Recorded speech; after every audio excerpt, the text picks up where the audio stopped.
Assalamualaikum and welcome to my channel. I hope you all are doing good. आज हम पढ़ेंगे biology का chapter number 8 जिसका नाम है न्यूट्रिशन और इसका जो सब टॉपिक हम पढ़ेंगे that is components of human food जिसमें हम डिस्कस करेंगे आज मिनरल्स को. Let's start with introduction of minerals. Minerals are inorganic elements. Minerals जो होते हैं ये इनऑर्गेनिक एलिमेंट्स होते हैं यानी कि इनके अंदर कार्बन और हाइड्रोजन जो है वो नहीं होता. और इसके अलावा जो मिनरल्स होते हैं ये अर्थ के अंदर यानी ज़मीन से हासिल होते हैं. ये हमारी बॉडी जो है ये खुद ब खुद नहीं बना सकती, इसलिए हमें ये डाइट के अंदर जो है वो लेने पड़ते हैं. या तो इनको हम डाइट के अंदर डायरेक्ट फॉर्म में लेंगे या इनडायरेक्ट फॉर्म में लेंगे. डायरेक्ट फॉर्म के अंदर ये हमें प्लांट्स और वाटर से मिलते हैं और इनडायरेक्ट फॉर्म में जो है ये हमें एनिमल फूड्स यानी कि एग्स, फिश, मीट और मिल्क वगैरह जो हैं ये सारे एनिमल फूड्स होते हैं, इनसे मिनरल्स हासिल होते हैं.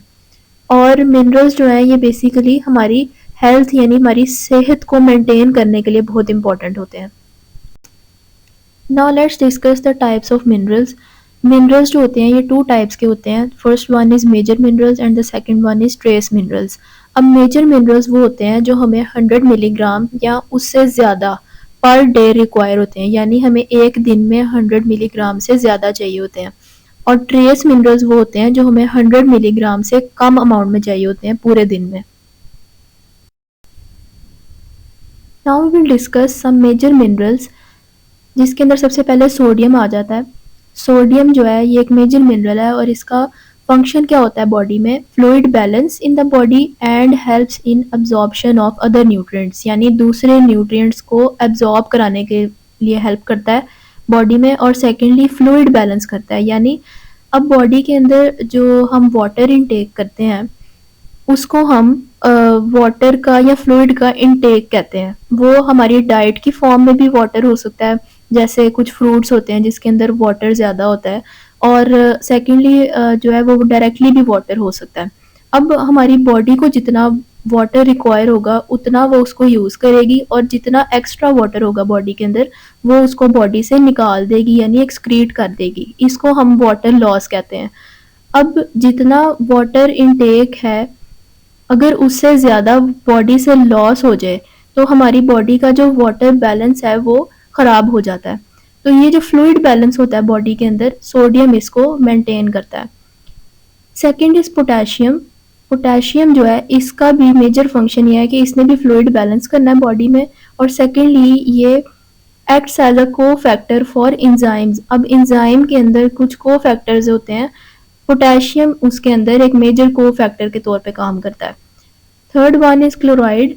क्लोराइड का भी मेजर फंक्शन ये है कि उसने बॉडी में फ्लूइड बैलेंस को मेंटेन करना है. और सेकेंडली हमारे स्टमक के अंदर हाइड्रोक्लोरिक एसिड यानी HCl होता है. अब हाइड्रोक्लोरिक एसिड के नाम से हमें पता लग रहा है कि हाइड्रोक्लोरिक एसिड का ये कंपोनेंट होता है क्लोराइड, तो इसका ये भी एक मेजर फंक्शन है. अब सोडियम, पोटेशियम और क्लोराइड के कुछ कोलेक्टिव फंक्शन है, मतलब इन सब के एक जैसे फंक्शंस हैं जिसको मैंने थर्ड कॉलम में डिस्कस किया है. इम्पॉर्टेंट फॉर मसल कंट्रैक्शन यानी मसल कंट्रैक्ट और रिलैक्स करते हैं, तो कंट्रैक्शन के अंदर जो है वो इन तीनों का मेजर रोल होता है. सेकेंडली नर्व इम्पल्स की ट्रांसमिशन यानी हमारी बॉडी के अंदर जो नर्वस सिस्टम होता है उसके अंदर न्यूरॉन्स होती हैं. अब उन न्यूरॉन्स ने किसी ना किसी तरह ट्रांसमिट होना होता है, तो सोडियम, पोटेशियम और क्लोराइड जो है वो उसकी मूवमेंट में हेल्प करती हैं. और थर्डली इज़ हार्ट फंक्शन. हमारे हार्ट का जो फंक्शन है पंप करना उसके अंदर भी ये एक मेजर रोल प्ले करती हैं. और fourth one is blood pressure. हमारे ब्लड प्रेशर को मेंटेन करने के लिए ये तीनों मिनरल्स बहुत इंपॉर्टेंट है. The fourth major mineral is calcium. अब इसका रोल क्या होता है बॉडी में, सबसे पहले तो ये कि हमारे जो बोन्स और टीथ हैं यानी हमारी हड्डियां और जो हमारे दांत होते हैं उनकी डेवलपमेंट और मेंटेनेंस के अंदर मेजर रोल होता है कैल्शियम का. सेकेंडली इसका मेजर फंक्शन है ब्लड क्लॉटिंग. ब्लड क्लॉटिंग हम कहते हैं फॉर एग्जांपल अगर हमारी बॉडी में कहीं पे कोई ज़ख़म हो गया है या कहीं पे कोई चोट लग गई है तो वहाँ से खून बहने लग जाता है. अब उस खून को रोकने के लिए जो है वो कैल्शियम एक इम्पॉर्टेंट रोल प्ले करता है जिसको हम ब्लड क्लॉटिंग कहते हैं, यानी खून रोकने का जो प्रोसेस होता है। Next is magnesium and phosphorus. अब ये दोनों जो मेजर मिनरल्स हैं, इन दोनों का भी यही काम होता है कि इन्होंने बोन्स को और टीथ को मेंटेन करना है और डेवलप करना है।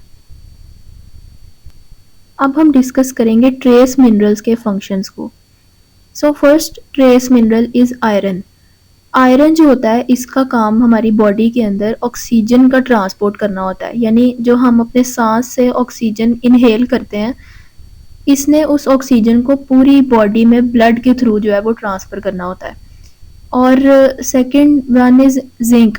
जिंक जो होता है, इसमें इंसुलिन एक हार्मोन होता है बॉडी के अंदर, उसके फंक्शन को इन्हेंस करना होता है, यानी उसके फंक्शन को मेंटेन करना होता है।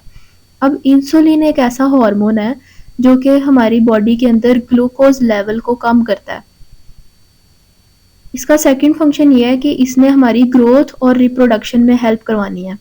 इन दोनों का जो कलेक्टिव फंक्शन है, यानी जो इकट्ठा फंक्शन है, वो ये है कि ये दोनों जो है ये इंजाइम के को फैक्टर्स के तौर पे काम करते हैं, और हमारी जो इम्यूनिटी होती है, यानी कुव्वत मुदाफ़ियत होती है, उसके अंदर भी इम्पॉर्टेंट रोल प्ले करते हैं।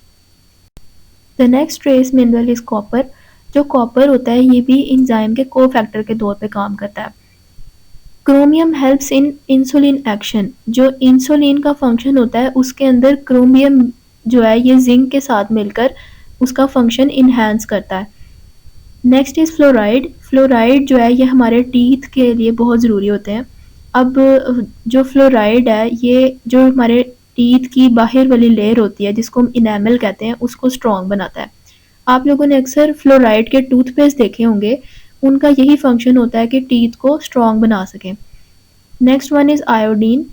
हमारे नेक रीजन में, यानी हमारे गले के अंदर एक ऐसा ग्लैंड होता है जिसको हम थायराइड ग्लैंड कहते हैं। थायराइड ग्लैंड का जो फंक्शन है, उसको इन्हेंस करने के लिए आयोडीन बहुत इंपॉर्टेंट रोल प्ले करता है। Now we will discuss the role of calcium and iron in our body. सबसे पहले हम रोल ऑफ कैल्शियम को देखते हैं। कैल्शियम जो होता है, ये हमारी बोन्स और हमारी टीथ के लिए उसकी मेंटेनेंस और जो डेवलपमेंट है उसके लिए बहुत इंपॉर्टेंट होता है। सेकेंडली जो है हमारी बॉडी में जो सेल मेम्ब्रेन्स, कनेक्टिव टिश्यू जैसे कि ब्लड हो गया, और कुछ इंजाइम्स की एक्टिवेशन में बहुत इंपॉर्टेंट रोल प्ले करता है। और थर्डली जो है यह ब्लड क्लॉटिंग का जो प्रोसेस है उसमें बहुत इंपॉर्टेंट होता है। द सोर्सेज ऑफ कैल्शियम, यानी हमें कैल्शियम जो है ये डाइट से किन किन चीज़ों से मिलता है। हमें कैल्शियम जो है सबसे पहले तो मिल्क यानी दूध से और जितने भी मिल्क प्रोडक्ट्स हैं उनसे मिलता है। सेकेंडली जो चीज़ है उससे मिलता है। एग योक यानी कि अंडे की जो जर्दी होती है उसके अंदर भी कैल्शियम होता है। इसके अलावा बीन्स, नट्स और कैबेज यानी बंद गोभी से भी हमें कैल्शियम मिलता है।